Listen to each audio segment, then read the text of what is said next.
If a man put out the eye of another man, his eye shall be put out. An eye for an eye.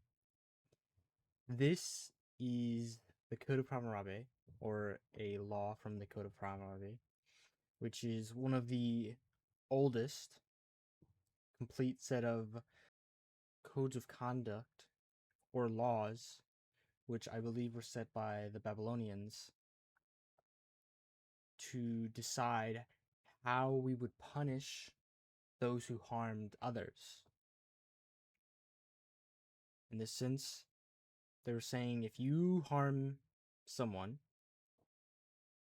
or one of our people's citizens, or another citizen, fellow citizen, you shall face that same punishment.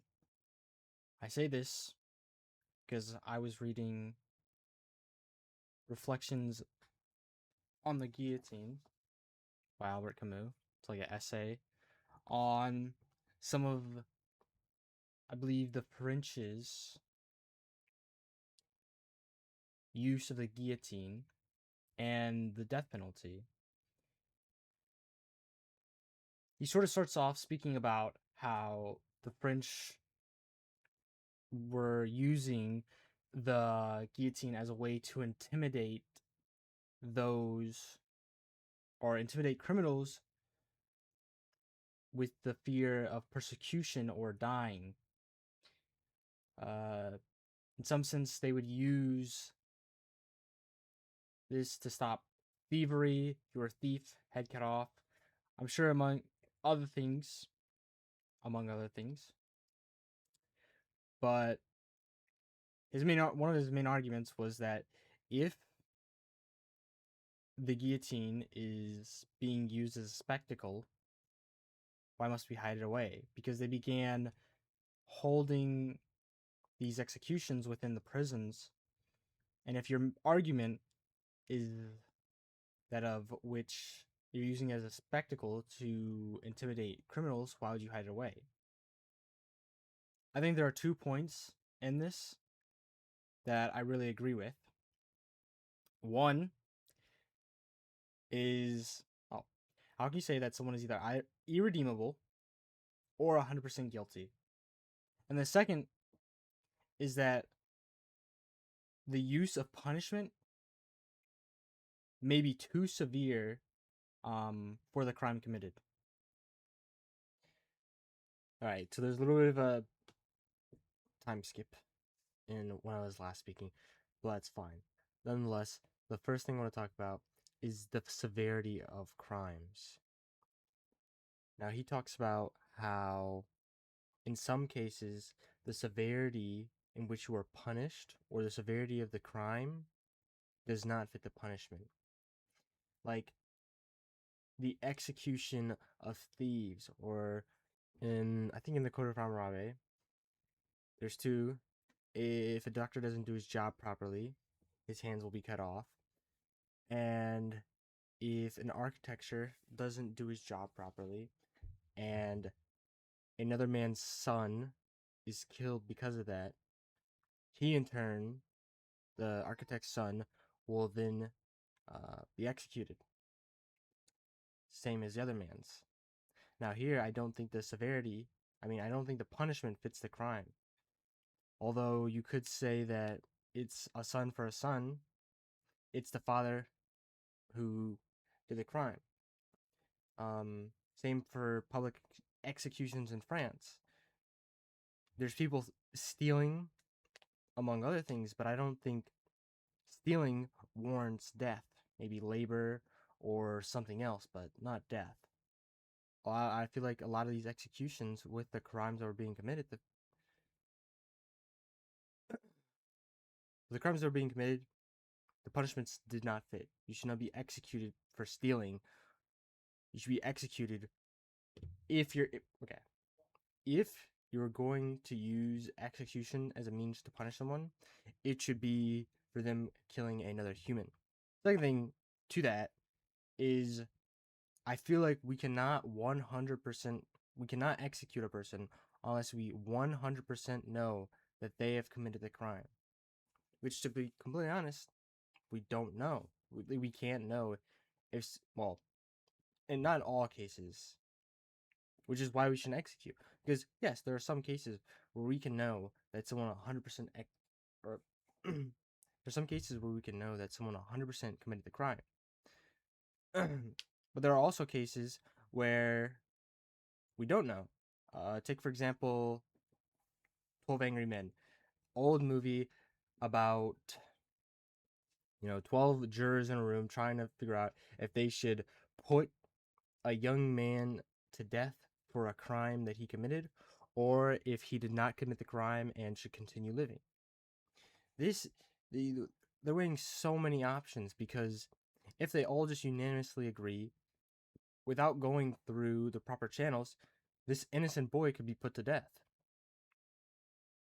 In the end, they say he's not guilty of the crime and he lives. But say it went the other way, and without even discussing it, they all say we should put this boy down for a crime he has not committed.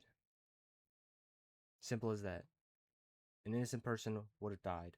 And this is what can happen with executions. Innocent people can die because, especially back then, there wasn't as much evidence, there wasn't as many cameras, security, things of that sort, in which you can prove without a doubt that this person committed the crime. And the second thing I want to talk about, which I think is the most important, or at least it's the most important to me, is that how can you say with 100% certainty that a person is irredeemable? Now, I think it is on the victim to say whether this person can be forgiven or this person cannot be forgiven. I would like to forgive, but also I know that there are things in which you can't forgive, and that's completely understandable. But for me, it's always been, how can you say with 100% certainty that this person cannot change? And with that change, they can have a more positive influence. Now, I will say, I do think repentance and atoning and punishment is very important. If you commit a crime, you should be punished for it. And I think being willing to accept your punishment for that crime is something very important. Now, if you commit murder, you may deserve life in prison, depending on the circumstances. And I think that is a punishment fitting the crime.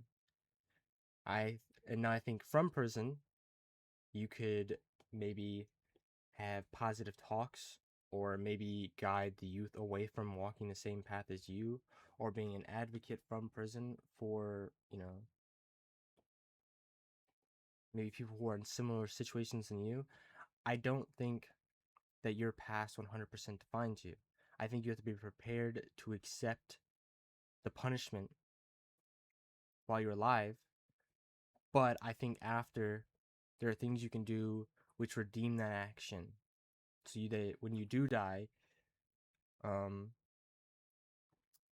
you can have a positive outlook for how you lived, rather. And this brings me back to the question of who decides who dies. Do the innocent decide that you as a criminal deserve to die? Do you as a criminal get to say that I have committed a grave sin and now I shall be punished?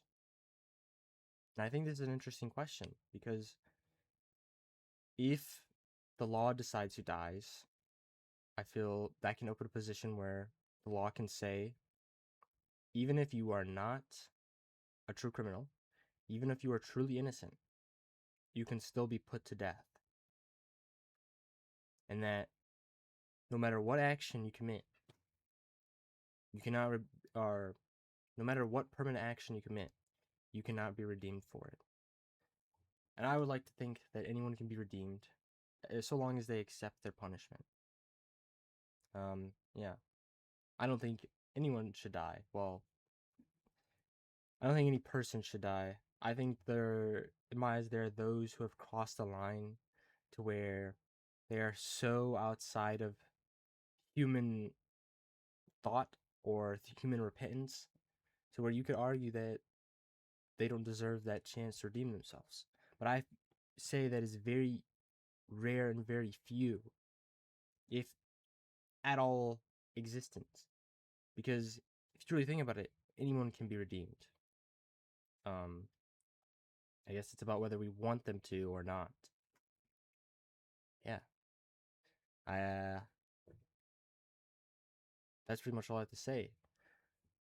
You know, is public execution something we should use, or should we seek other methods in which to help improve the person as time goes on, even if they are in prison for their life or working hard labor for the rest of their life? Yeah. Peace out and bye.